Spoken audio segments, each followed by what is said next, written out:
Maïmouna Mohamed. Sexe féminin. Âge 27 ans. Profession ménagère. Lieu de provenance Tombouctou. Lieu de la violation Tombouctou. Année de violation 2013. Auteur institutionnel Fama. Le mari de la victime a été enlevé avec d'autres personnes dont Ali Kobadi, les mains ligotées par des hommes masqués en 2013. Écoutons-la. Vous avez dû subir ou assister à des violences terribles à Tombouctou en 2013. Est-ce que vous pouvez partager avec nous ce que vous avez subi à Tombouctou? Assalamu alaikum wa rahmatullah. Assalamu alaikum wa rahmatullahi wa barakatuhu. Je salue tout le monde pour votre présence et votre écoute concernant notre souffrance. Je remercie tout le monde. Moi, je m'appelle Maïmouna Mohamed. Je viens de Tombouctou. J'ai 27 ans. Je suis femme veuve, mère de 3 enfants, victime de Tombouctou en 2013.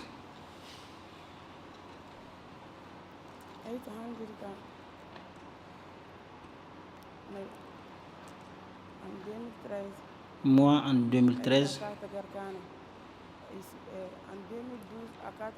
en 2012, j'étais enceinte de 7 mois.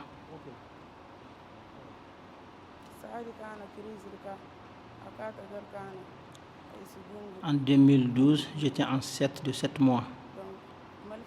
À cause du bruit des armes que j'entends et qui me fatiguait, j'ai eu peur. Et j'ai dit à mon mari de tout faire pour m'envoyer chez mes parents au Niger. Mon mari m'a mis dans une voiture de Tombouctou pour aller chez mes parents au Niger. En partant en cours de route, arrivé à Bourem, un peu devant Bourem,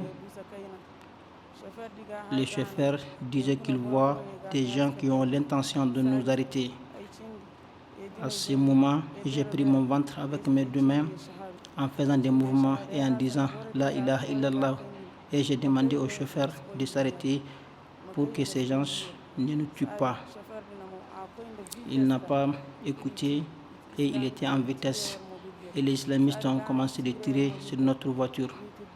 La vitre de la voiture s'était brisée, mais c'est surtout le chauffeur qu'il cherchait. Les éclats de vitre m'ont blessé au visage. Et j'ai demandé au chauffeur de s'arrêter et que je vais descendre.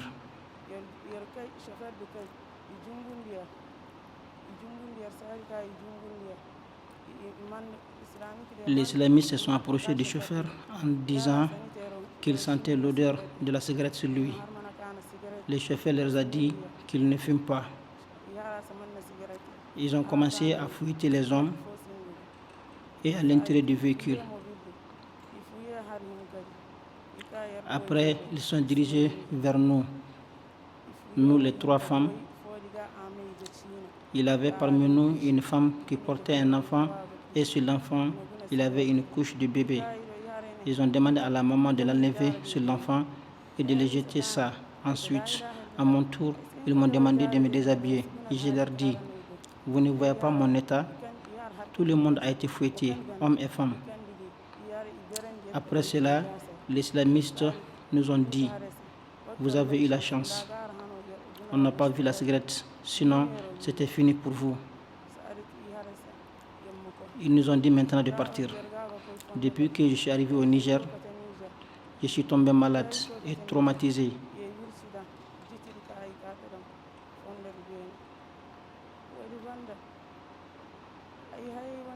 J'ai accouché.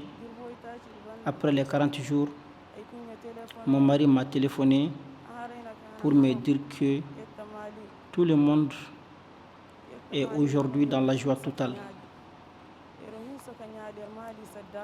Nos militaires sont arrivés à Tombouctou.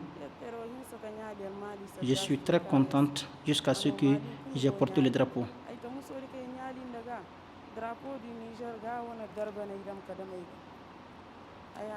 J'ai répondu à mon mari que c'est une très bonne nouvelle. Si les bulletins sont rentrés à Tombouctou, donc je vais retourner moi aussi à Tombouctou. Il m'a dit de patienter pour le moment. Quand les choses seront en ordre et que la paix revienne, je pourrai venir. Il va chercher un moyen pour que je rentre au Mali. J'étais très contente et j'ai informé mes voisins. J'ai dit à tout le monde que la paix est revenue dans mon pays et bientôt je vais rentrer, que nos militaires sont venus pour nous sécuriser. Après 2 semaines, on a téléphoné à mon père pour lui donner une mauvaise information. Mon mari a été enlevé et personne ne sait là où il se trouve actuellement.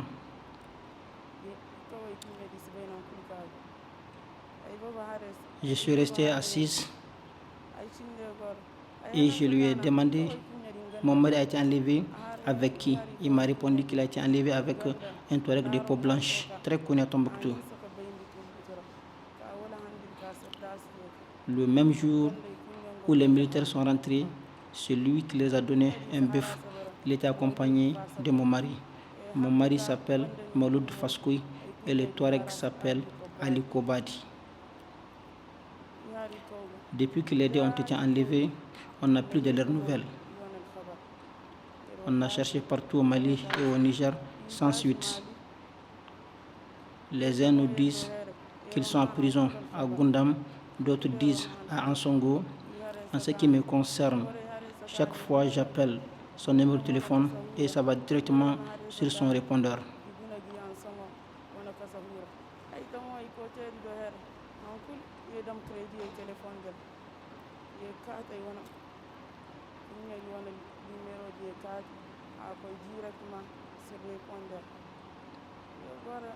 Je suis resté longtemps comme ça et j'ai pleuré et j'ai demandé à Dieu de sauver mon mari en disant que je viens d'avoir un enfant et il ne va jamais voir son père.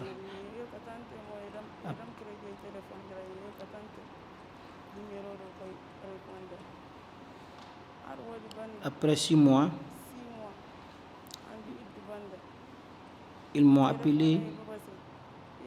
Après 6 mois, ils ont appelé mon père au téléphone pour lui informer qu'ils ont vu et retrouvé le corps de mon mari. Cela a trouvé que je ne suis pas à la maison. J'étais chez les voisins. C'était le mois de carême. Les gens préparaient pour amener à la mosquée. Et j'étais là-bas pour les aider. Lorsque je suis retourné en famille, j'ai trouvé que tout le monde est calme et triste. Je me suis approché de mon père et je lui ai demandé ce qui ne va pas.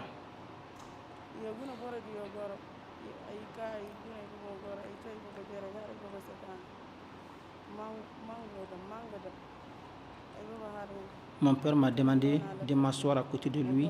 Ensuite, il m'a donné de l'eau et m'a demandé de boire et de laver ma figure.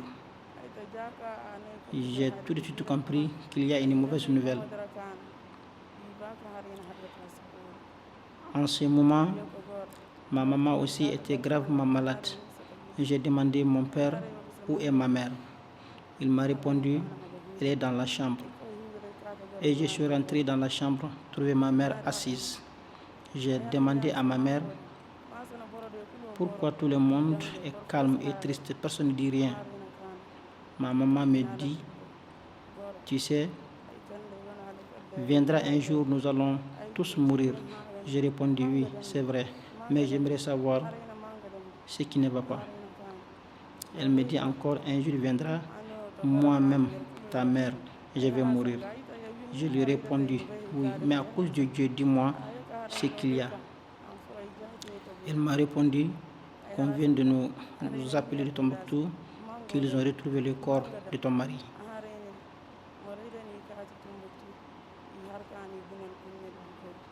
J'ai un peu ri en disant que ce n'est pas le corps de mon mari.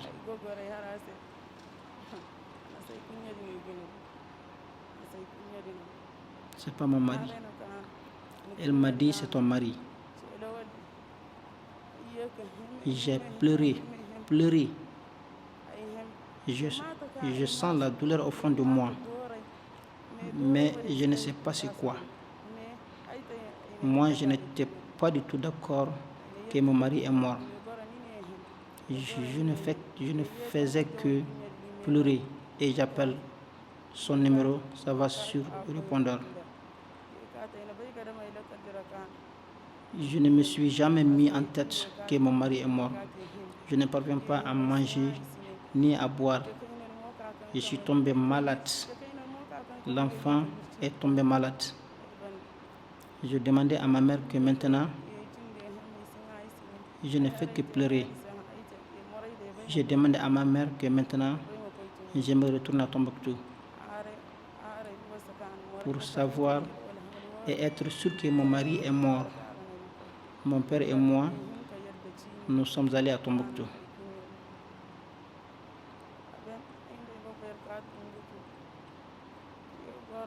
Les gens venaient pour présenter les condoléances, mais moi je ne fais qu'écouter, car je ne me suis pas mis en tête que mon mari est mort, même une seconde.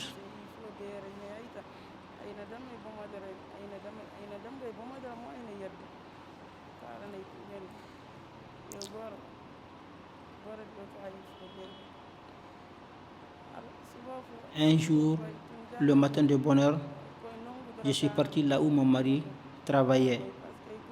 Mon mari était un réparateur de radio, de télé et de ventilateurs. Il y a un boucher à côté de lui.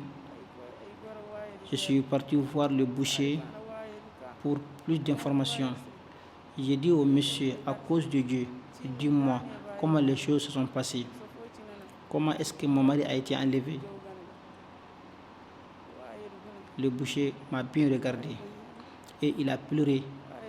Il a pleuré, il a pleuré, il a pleuré.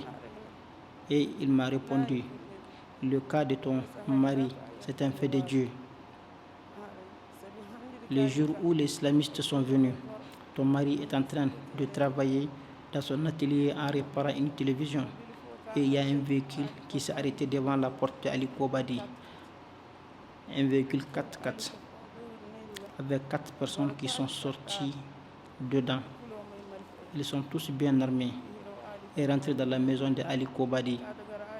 Ils ont trouvé le monsieur et son petit-fils assis dans la cour. Ils ont ligoté Ali Kobadi. Son petit-fils pleurait et prenait la main de son grand-père en disant « Laissez mon grand-père » en scandant qu'il n'a rien fait de mal.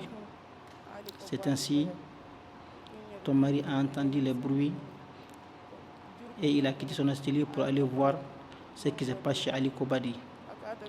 Il a trouvé qu'ils lui ont ligoté les deux mains et les deux pieds et son petit-fils criait en prenant son boubou. Ton mari est venu dire que ce vieux n'a rien fait de mal. Ce vieux n'a rien fait de mal. Depuis la première rébellion, ce vieux est là. Il n'a jamais été rebelle. Et de le laisser. Ils ont donc dit à mon mari, ah bon, c'est toi qui viens nous dire que ce vieux n'a rien fait de mal. Donc toi aussi tu vas aller avec lui. Ils ont donc ligoté les deux mains et pieds et les ont jetés dans la voiture comme des moutons. Je ne faisais que pleurer ce jour-là. Le boucher m'a tout expliqué.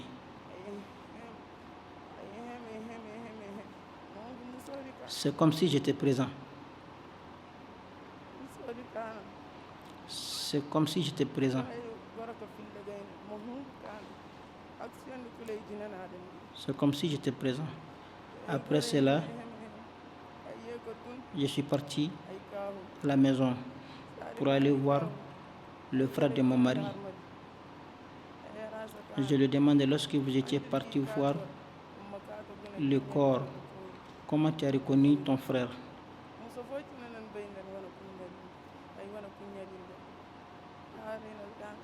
Il m'a répondu que lorsqu'il était parti, il n'était pas avec le corps d'Ali Kobadi seul.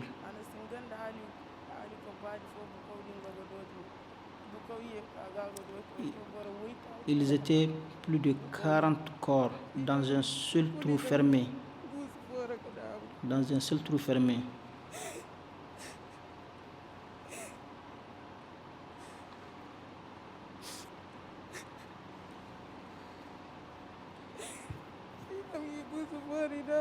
Ils ont fait sortir le corps et les déposer à terre.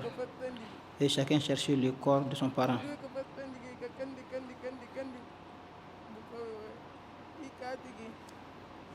Il a trouvé mon mari et le Touareg étaient ligotés dans le même cercueil ensemble, comme des moutons.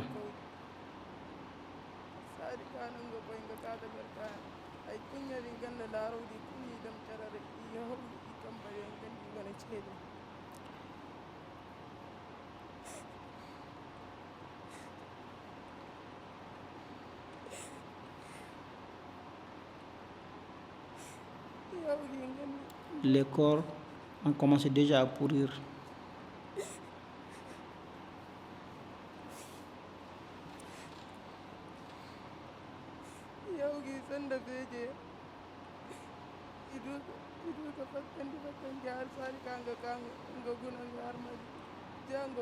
Les corps ont commencé déjà à pourrir, mais il a pu reconnaître son frère de lait quand même.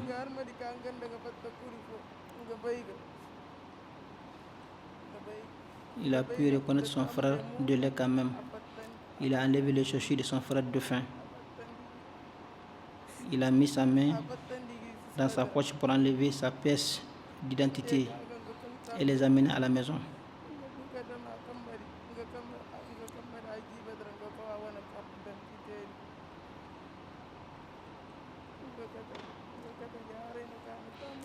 Il m'a posé la question, est-ce que j'ai reconnu ses chaussures?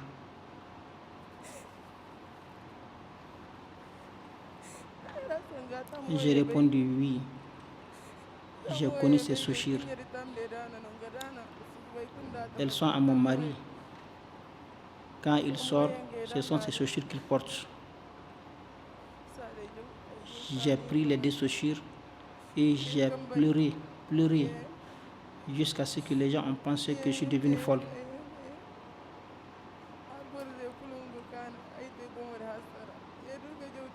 Je prenais les chaussures et je les dépose sur l'enfant en lui disant « Voilà ton père ».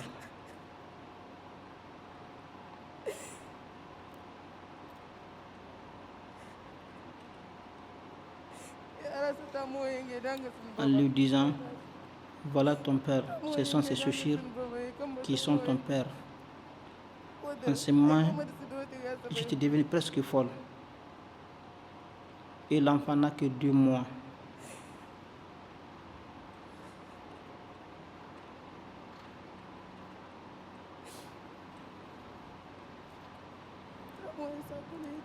Chaque fois, je dépose les chaussures sur lui parce qu'il est innocent.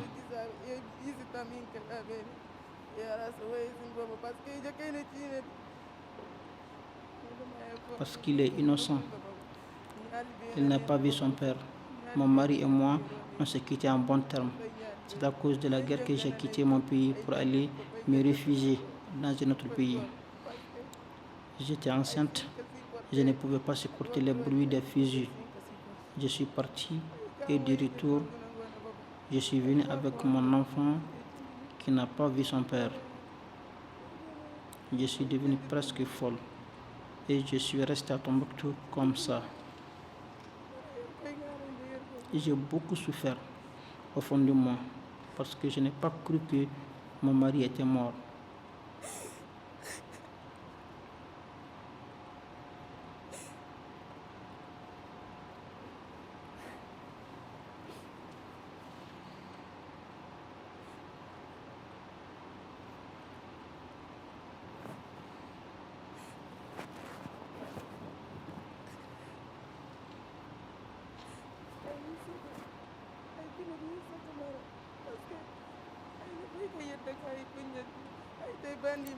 Je m'attendais à ce que mon mari soit blessé ou bien malade, mais pas me dire qu'il est mort.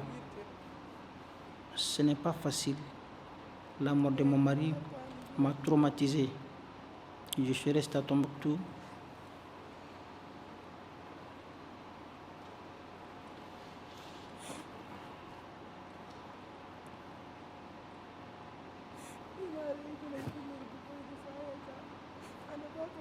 Ce n'était pas facile. La mort de mon mari m'a traumatisé. Je suis resté à Tombouctou. Il m'a appelé au téléphone pour me dire que ma maman est gravement malade. Je suis parti au Niger, coïncide avec le décès de ma mère. Mon mari est décédé, ma mère aussi est décédée.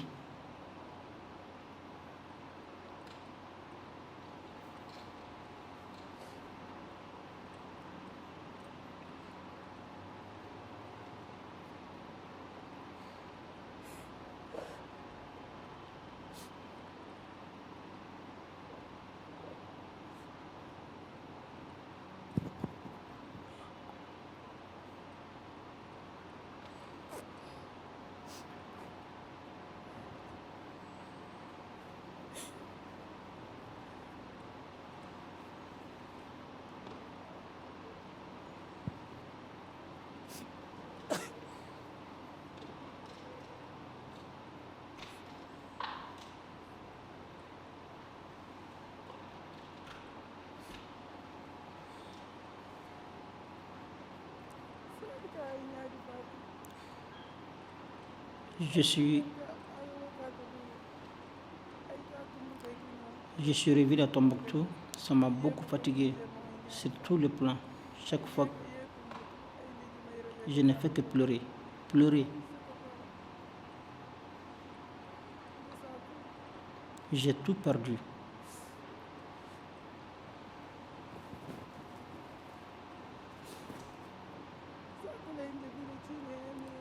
Je ne sais même pas quoi faire pour les enfants. Mon cœur me fait mal, très mal.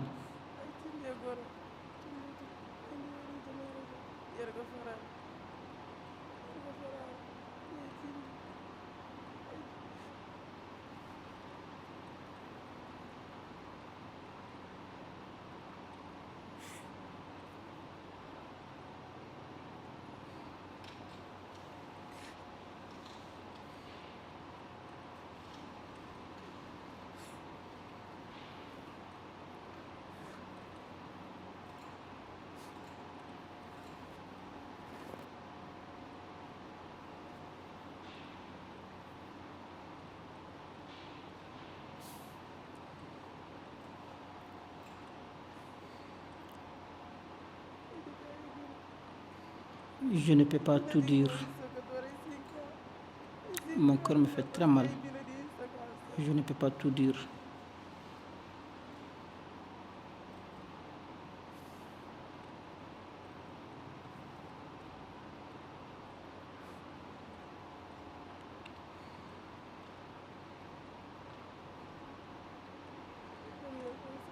Je remercie Allah depuis que je viens à Tombouctou.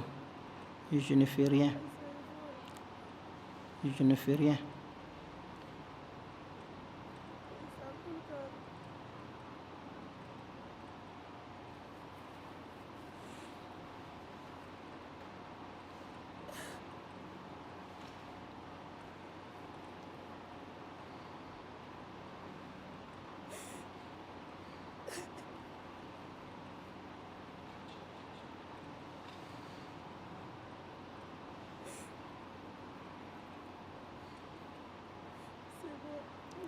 C'est bon et je ne peux rien ajouter sur ça.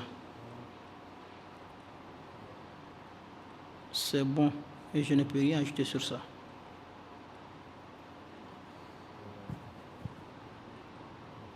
Vraiment, c'est le cas typique dans disparition forcée. La douleur est encore plus vive que si c'est quelqu'un qu'on a tué directement. Vraiment, nous remercions madame pour votre courage, d'avoir pris le temps de venir exposer ce qui vous est arrivé. C'est une douleur intense. J'ai vu ça dans notre pays, j'ai vu ça en Colombie. Le cas de disparition forcée, c'est plus douloureux qu'une personne que peut le voir au bout. Je vous remercie vraiment. C'est difficile. Oui,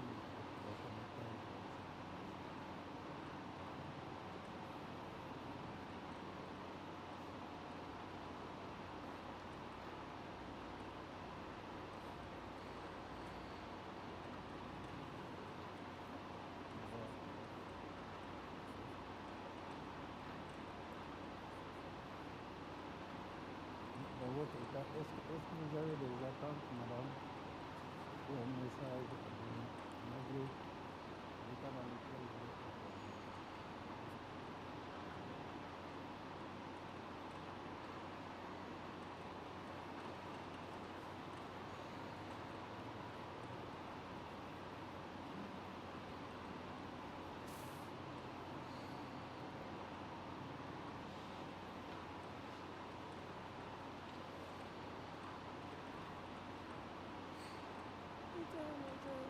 Moi, aujourd'hui, mon mari est mort. C'est plus qu'un mari, c'est un frère direct. C'est mon cousin direct. Il a laissé derrière lui 9 enfants orphelins aujourd'hui. Tous ces enfants sont des filles. Et moi, personnellement, j'en ai 3.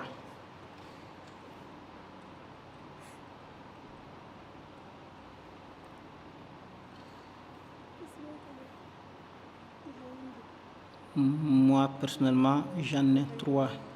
Elles sont toutes des filles. On n'a pas de maison où habiter.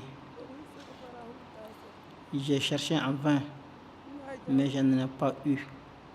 Même pour manger, c'est grâce à nos voisins.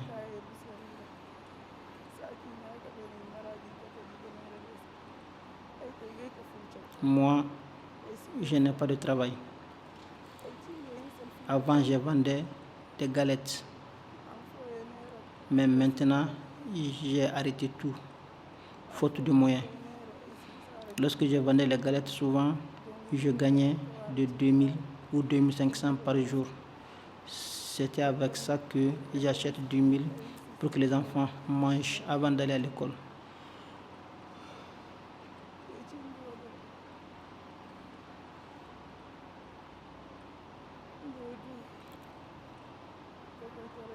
Si je peux avoir une aide de la part de l'État pour prendre en charge ces enfants, si l'État peut me faire une maison pour moi et les enfants et les prendre en charge pour préparer leur avenir, ce serait bien.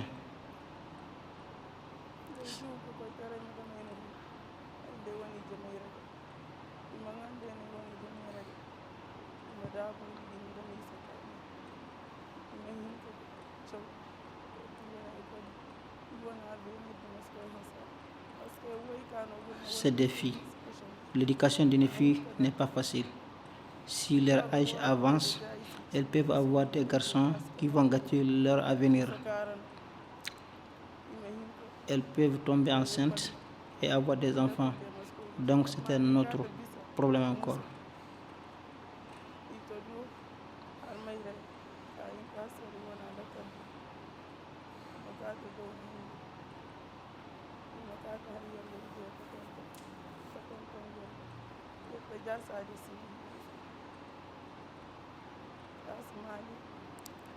J'aime le Mali et j'aime que la paix revienne dans mon pays. Je ne reconnais plus mon pays parce que je suis morte au fond de moi.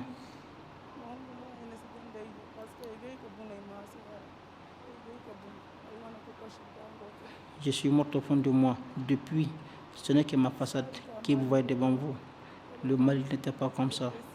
C'était un bon pays où le vivre ensemble, la cohésion et l'amour entre les Maliens existaient.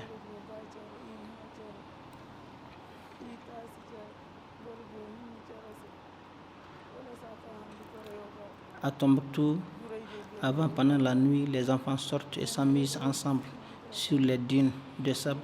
Mais actuellement, il n'y a plus ça encore à Tombouctou. Tout le monde a peur. Il n'y a plus d'amour entre nous.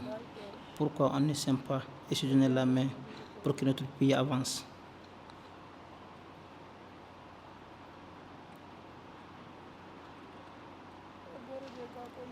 Pour que nos réfugiés puissent revenir dans notre pays et que le pays avance. Toute personne qui a laissé son pays pour aller résider dans un autre pays à cause de la guerre ne va plus revenir parce qu'il a peur.